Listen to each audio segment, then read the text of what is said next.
what kind of scenarios are you drawing up in your mind how this is going to play out for Justin Fields and the Chicago Bears?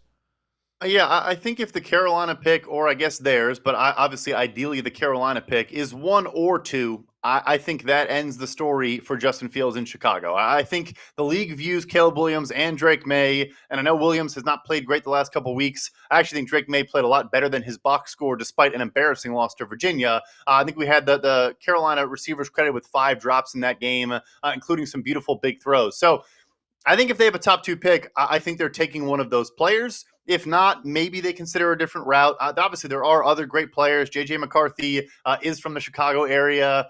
A lot going on in Michigan these days. But, we'll see. But that's my first point. And then second point, if not, they're not going to extend him. But even the 5th-year option conversation becomes very interesting. Are you going to give a fully guaranteed $20+ million 5th-year option to a guy that you still kind of have questions about? Do you maybe go the Daniel Jones route? You decline it, but then it kind of backs you into a corner, which obviously looks horrible for the Giants so far. So a lot of options on the table. But, yeah, a top 2 pick, I think that's probably it. So when it comes to that 5th-year option, does that variable dictate anything for teams that want to trade for him? I'm curious how that would work for teams that want to try to acquire Justin Fields.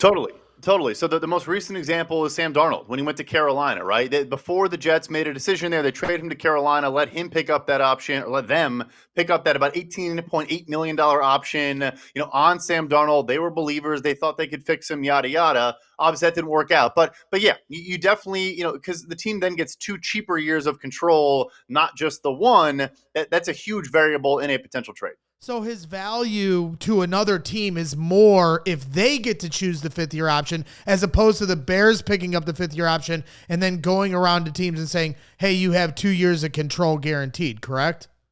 I would think so. I guess the team might say if we're already comfortable trading for him, we probably were going to, pick up the option regardless. So maybe they don't care, but maybe they also want to say, hey, bring him into our building, get to know him, get to see him throw the ball around a little bit, whatever. I think he would blow any building away and be, really respected and appreciated no matter what. But they probably want to make that decision themselves. We all silly like the mayor.